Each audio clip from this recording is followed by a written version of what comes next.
This is the White Coat Investor Podcast, Milestones to Millionaire, celebrating stories of success along the journey to financial freedom.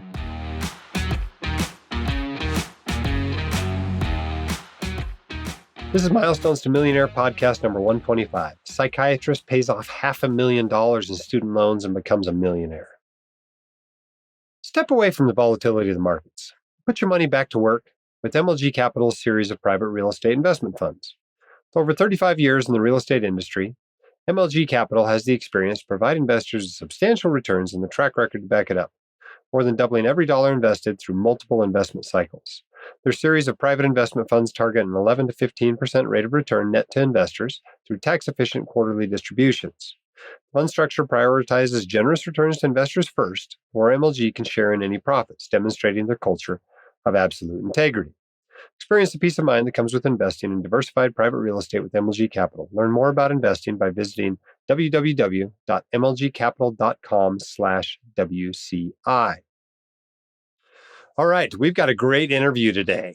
You're really going to enjoy this. We're bringing on somebody who had a lot of debt, lived in a high cost of living area, and still has become very financially successful. So let's get her on the line here, and we're going to chat about that. But stay tuned afterward. I want to talk a little bit about a concept we call the savings rate around here, why it's important for you to actually calculate yours, and how to do that.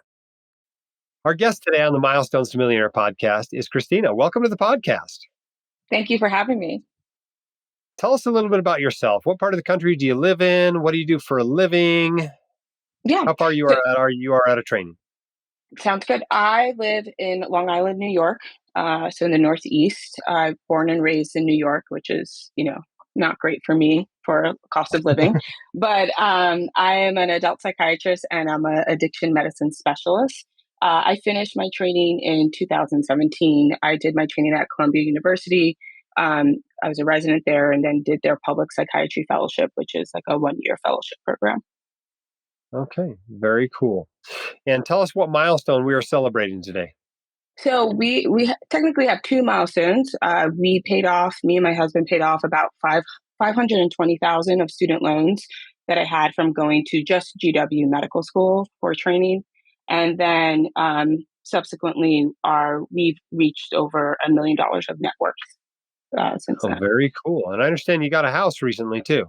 Yes, we did get a house. So that kind of a bit delayed. We could have paid off our loans quicker, but we decided to do the house first. And we're happy. We're happy with how we did that. Tell us about the family. There's you, there's your husband, there's a few kids. Yeah, so I have one 9-year-old son who's going into the 4th grade this year.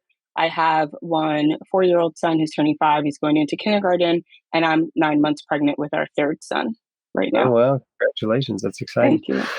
And what does your husband do for a living? He works, he's an electric engineer. He works for a EV company, an electric vehicle company. Okay. And so these student loans, these were all, it was $520,000. This was all just your medical school? Just medical school. When I went to GW, it was about, the first 2 years, I think were around like $85,000 a year. The last year was a little bit more, around closer to $90,000 a year.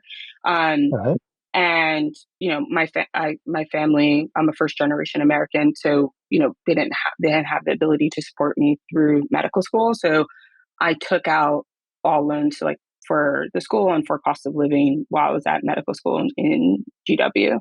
And then, so when I graduated, I think it was around like 375, that was the total. But then I did the public service loan forgiveness, or I was planning to do that when I went into residency. And so I did that and consolidated the loans. And so it just kept growing. So just the interest alone just kind of compiled on top of it. And I believe my interest rate at that time was around 7 to 8% from the federal government. Wow. So it's just compounding and compounding and compounding, grows from 375 to 520 during your training. Yeah. And when I remember being a resident and having nightmares about how it just keeps growing. And I'm like, what am I going to do? This just keeps getting larger and larger. Yeah. What do you remember back in medical school? I mean, and you're taking out these loans. How do you feel about loans in medical school? Do you remember? So, yeah, it was a good question. I think, and I listened to your books, I listened to your podcast, and so I think a lot of people were just like, "Hey, you're going to be a doctor, you'll be able to pay this off. Like, you'll be able to pay it off." And it's like, I wish I was just a bit more conservative about how much loans we took out during that time. Uh-huh. Me and my husband we've been together, we've been married for 12 years, but we've been together for like almost 20 years. And so we were together during that time. He was working. And so we would talk about like, hey, how much loans I'm going to take out, what we're going to, how much I need. And I just wish people were just more like, hey, take out the minimum necessary amount of loans that you need because it's just going to compound over time. Yeah. And I remember I got accepted to a state medical school in New York, and my advisor was like, "No, go to GW, like don't go to state school." And I'm happy with where I am right now in my career. So like I think I made the right decision. But if I would have went to the state school, my loans would have been half the amount of loans that I Yeah. Yeah. Wow. Tell me about the nightmares. had. Do you remember Yes, any of the specifics? I would just like get anxiety like checking like like having to pay off the amount and then just seeing like it's more than last month and like I'm paying like $1,000 and it's not covering the interest. And just being like, how are we going to pay this off? Like this is a lot of money and I'm making $50,000 a year right now. And so that was like the thing that I was just like, I don't know how this is going to work. Like I don't know how long it's going to take. So it was during residency that I had that, and so I started listening to Dave. I listened to Dave Ramsey's book first, and then I started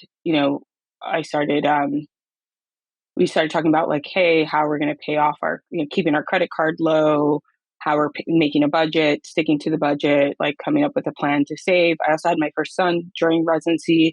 So we bought when we bought our first car, it was a used car. All of our cars are used cars. And so like kind of just getting that basics down. And then I read your book afterwards and just I kept on reading and learning more about. We did your course as well. We had a financial advisor. I fired one, and we got another one because they were making mistakes. And I was like, if I can pick up your mistakes, this is not a good this is not a good situation. So we just put a lot of effort into it during residency. So how we paid it off is actually when I started residency, we bought a house in 2012 and we bought the house for under market value. My husband also does real estate on the side. So we bought a Uh-huh. house for under market value and then we sold it in 2016. We basically did a live and flip and Uh-huh. we made $100,000 off of selling that house. Then we used that money and we flipped another house in 2017 while we lived with our in-laws. Um, we didn't make as much money off of that house. I think we made about 25,000. But then we just used that money and the money that we had been saving, and we paid off half my student loans in 2018 when I made the decision to not do public service loan forgiveness anymore, which was like Okay. a really tough decision because like I had been doing public service loan forgiveness every year in residency. I got my form filled out, I submitted it, got all my payments calculated, but then I had an opportunity to join a healthcare startup that was more money and more flexibility. And so I made the decision to join the startup. And with that, I lost the public service loan forgiveness. But then we did some calculations based off of like how much money that we could make that it would be better to do that than wait for PSLF and then not be sure if they're even going to pay off our loans. And like we've heard like a lot of stories about them not counting payments and that process. And so I was like a little bit I was worried about that and not being like secure. And so like I always bet on myself and like betting on like externally. So I was like, we can just pay it off. And so that's the route that we went through.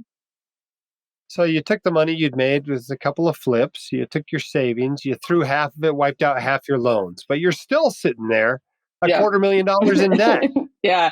So we So refinanced. how'd you pay the rest of it off? Yeah, so we refinanced with First Republic, Uh-huh. and I got a really good rate. I think it was like Do we have to 2.25. say rest in peace after you mention First Republic? I know. Uh, uh, Although I still have my account with them. They haven't merged with JP Morgan yet. But All right. so I took out the loans with them, got a really good rate after I paid it off because they wouldn't refinance like over 400,000. So I had to pay off half of it first and then refinance the 200 with them. And then I was making essentially double payments. Like I was doing the minimum payment and then on top of another payment every month. So that So was how big were the checks you were writing every month? like $7,000 a month $7,000 just gone in after-tax money. So you after had to tax earn, money. 10 or whatever just to make that payment. How'd Yeah. that feel to write those checks? Um, Not great. I thinking about all the things that I can do with that money, but um, I think the just the security that comes with, especially when you have kids, right? Like of like, hey, if I was to lose my job, like we would still be okay. I'd be able to financially support my kids, and so if God forbid something was to happen, and so I think that when you think about like, hey, what's the rate was low at 2.25, but like just the emotional value that I get out of not having to worry about having to pay off like $500,000 or $250,000 is like really important for me. Mhm. And so that was really I was we made a plan, we made a budget, we set aside 7,000 a month to pay it off. Now, when we were saving, we bought a house in 2020 during the pandemic. And so we had paused the double payments at that time, but we were still making the regular payments. And that was just a decision that we made together. But then once we finished, we went back to making the double payments, immediately. Cool. So all in, it took you 5.5 years to pay it off. Yeah, about five and a half. Yeah, we started paying off in 2018. I graduated in 2017. The first year I thought I was doing the public service loan forgiveness, but then in 2018 we're like, no, we're not going to do it. So we started making the double payments then. Um, and then we also, I mean, the thing that helped is that we lived with my in-laws for about 3 years. And so we weren't paying, we were fortunate to not have to pay for housing or renting. And so that's how we were also able to make the double payments as well. That's a big deal in New York, isn't it? Yeah, I mean, we did for 1 year. We were living in Brooklyn, and we were paying like 4,000 just for a two-bedroom apartment. That was like 700 square foot, and like that was probably not a great decision. But we moved back to Long Island, and then we just continued making the double payments. Cool. Well, everybody's in a unique situation, and you got to take advantage of the pros in your corner, and take care of the cons in your corner. You had a big fat debt, but you also had some in-laws that could help out. So take advantage of both, right? Okay, well, this is very cool. And now you're millionaires, you said. Yeah, so our net worth right now is about 1.3, and so um, which we're excited about, but we don't feel like millionaires. That's probably because we live in New York. But our goals at This is what work. millionaire feels like in New York now.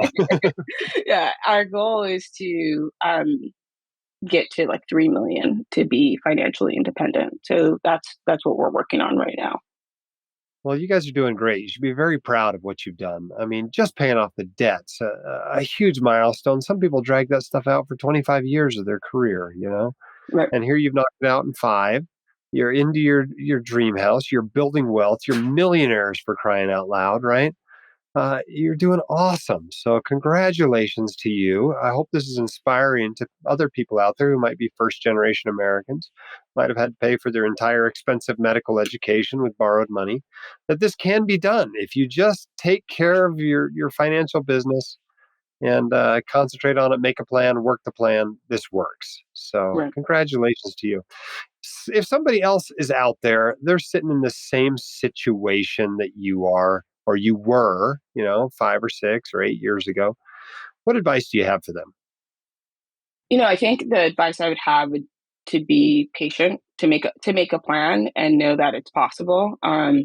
I like when I was in residency, all I thought about was like, when am I going to pay this off? How long is it going to take? And we paid it off within the 5 years and we're able to buy a house, and we own half our house, and we have like a net worth of 1.3. So like, I think we achieved all of that pretty quickly given what we were doing. I mean, we made sacrifices. A lot of people would be like, I would never be able to live with my in-laws for 3 to 4 years. And it was just like, well, sometimes you have to do what with the cards that you're dealt, and this is what we had. And so making a budget, sticking to it, understanding like like where you can like save money on, where you're able to sacrifice on, and what you're not able to sacrifice on. And so while we lived with our in-laws for 3 to 4 years, we still traveled. And that's really important for me and for our family. And so we still went on vacations and things like that. And we tried to like use our points with credit cards to hack those. But um, that was one thing that we did as well. And then you know, I also moonlighted a lot too as well, in residency and afterwards.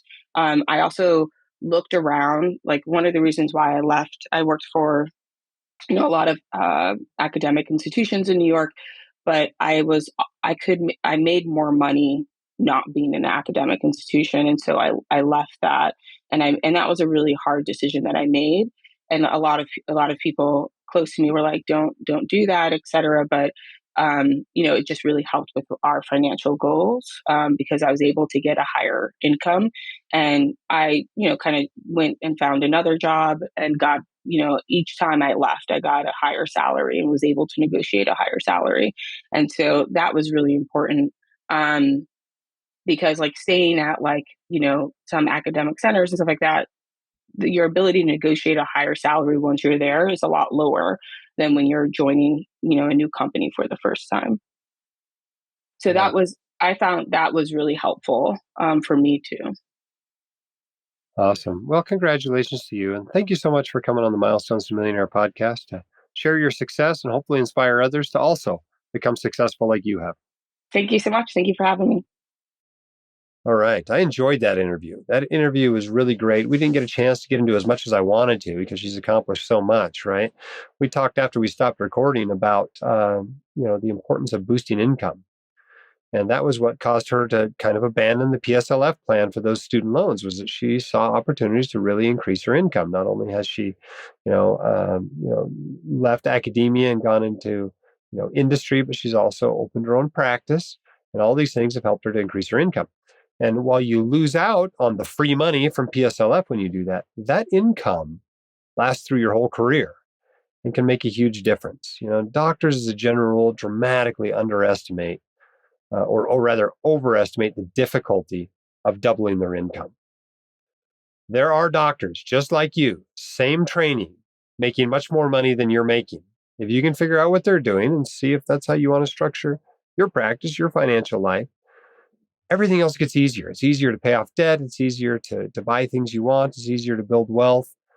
Everything becomes easier with a higher income. So pay attention when you see doctors who aren't all that different from you, making lots of money, and see what you can take from what they're doing that you can benefit in your life. Not only will that help you to be more financially secure, but it'll help you to be a better doctor.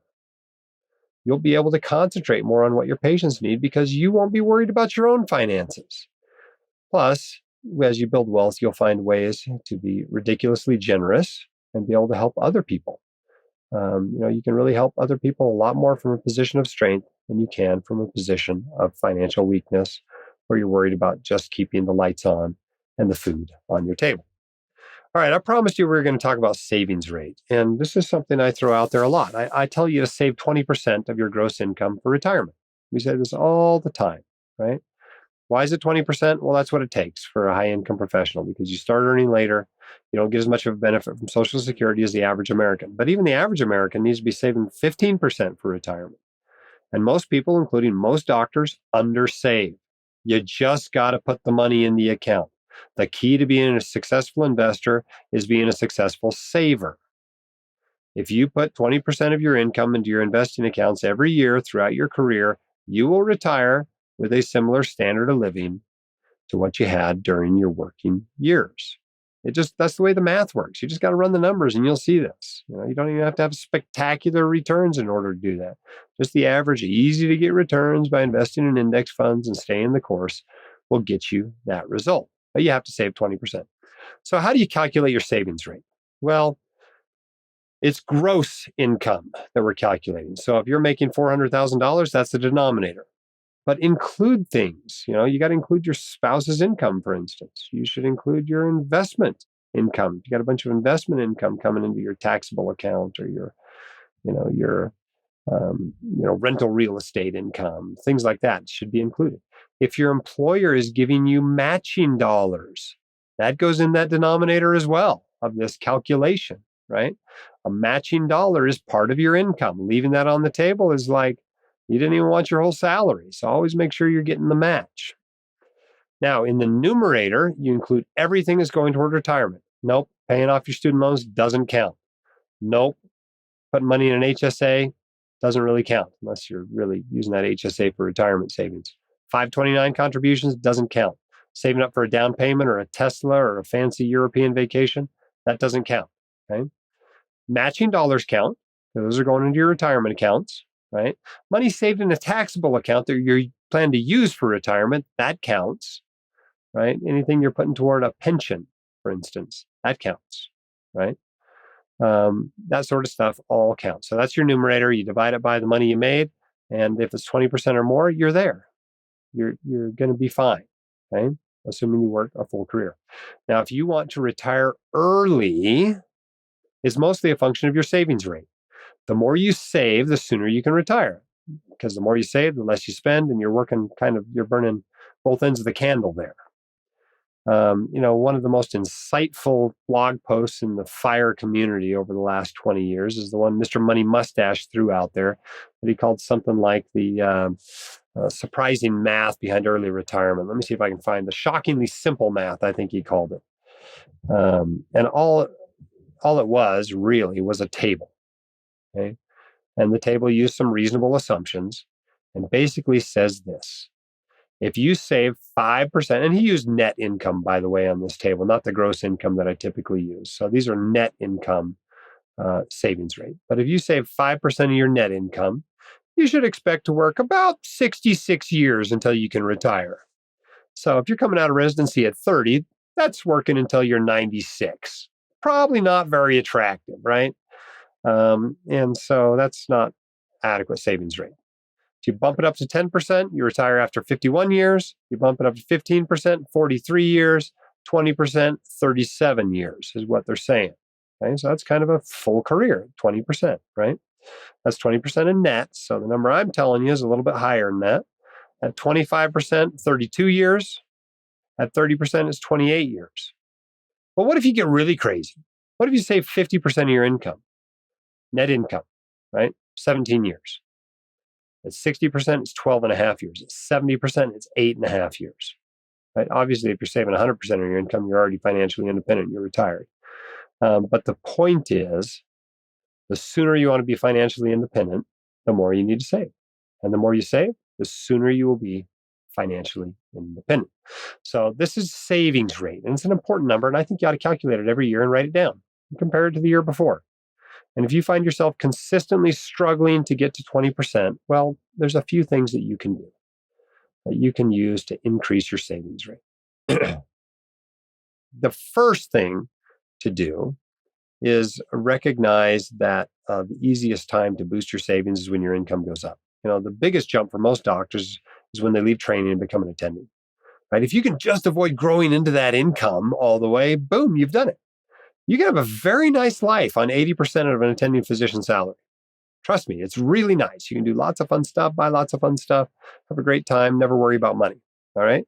And you just never grew into that income. So likewise, when you get other raises for whatever reason or windfalls, right, save that money. And all of a sudden it becomes relatively easy, no sacrifice required at all. Okay, another thing you can do to boost your savings rate is just by taking advantage of tax-deferred retirement accounts. Now, when you're using retirement accounts, right, that money is basically saved pre-tax, so it lowers your tax bill. And all of a sudden, instead of giving money to the tax man, money is now going into your retirement accounts. And so that's a great way to boost your savings rate. Another important thing is to just watch the big items, right? It's not the daily latte that's killing you. It's the fact that you're paying, $4,000 in New York City for your apartment, right? It's the fact that you've got this $1,500 a month Tesla car payment. It's the big items that sink you. It's the fact that you got 3 of your kids in $30,000 a year private school. That's why you're struggling to save money. So watch those big items, and you can not have to worry about the little items nearly as much. Okay, a fourth thing you can do to boost your savings rate is to simply make more money. Earning more money makes everything easier. I promise it does. And, to a certain extent, obviously, at a certain point, more money, more problems. But, it's way easier to save 20% when you're making $400,000 a year than it is when you're making $250,000 a year. It just is. Even though it's more money you're saving and you're paying more money in taxes, it's just easier. So that's an option, is to boost your income. You can also work on the other side of the equation, right? Decrease your expenses, particularly fixed expenses. And I love seeing people reduce their fixed expenses, because when something bad happens, you can't change your fixed expenses. You can change your variable expenses. You can stop going on vacations, right? You can, stop paying, $300 for a round of golf. That's easy to drop when something happens to your income or some new expense comes up. But it's a lot harder to cut back on something that's fixed. Your housing costs, for instance, your transportation costs, much more fixed than most things. So be careful as you add fixed expenses to your budget. Another great way to save money, if you're having trouble saving 20%, cut up your credit cards. It's amazing how much easier it is to spend when you just whip out a piece of plastic and spend with it. And maybe you need to go all the way to using cash. If you have to hand over the green stuff every time you want to spend, it's amazing how much less you spend. So watch the credit cards. I tell people all the time that are, kind of miserly Scrooge types naturally, like I am, that if you need help spending more money, use credit cards, because it's less painful to spend. It's easier to spend. It's more convenient, et cetera. Don't carry a balance either way. But what I'm saying is, don't even use those credit cards if you're having trouble getting to 20%. Don't use them at all. Go to cash system. And then lastly, just track this thing. Track it once a year. What you measure improves. It's a well-known tenet of business. If you track your savings rate each year, you're likely to improve your savings rate each year. So do calculate it, do track it, and you'd be surprised what a difference it will make in your life. These are the things that really matter. Everyone's focused on investment returns.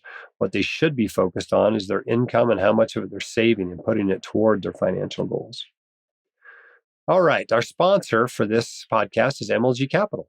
Step away from the volatility of the markets, put your money back to work with MLG Capital's series of private real estate investment funds.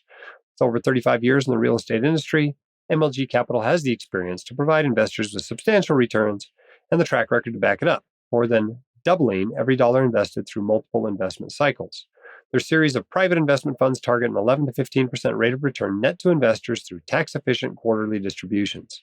The fund structure prioritizes generous returns to investors first, before MLG can share in any profits, demonstrating their culture of absolute integrity. Experience the peace of mind that comes with investing in diversified private real estate, MLG Capital. Learn more about investing by visiting www.mlgcapital.com/WCI. All right, we've come to the end of another great podcast. I hope you're having a great summer. I think this drops the week of July 4th. So happy Independence Day. Thanks to those of you out there who are helping us to maintain our independence. Thank you for your service. And for the rest of you, man, I love the middle of summer, and I hope you do too. I hope you get a chance to get out and enjoy it with your family or those you care about. And good luck with your careers and with your finances. Keep your head up and shoulders back. You've got this. See you next time on the podcast. The hosts of The White Coat Investor are not licensed accountants, attorneys, or financial advisors. This podcast is for your entertainment and information only. It should not be considered professional or personalized financial advice. You should consult the appropriate professional for specific advice relating to your situation.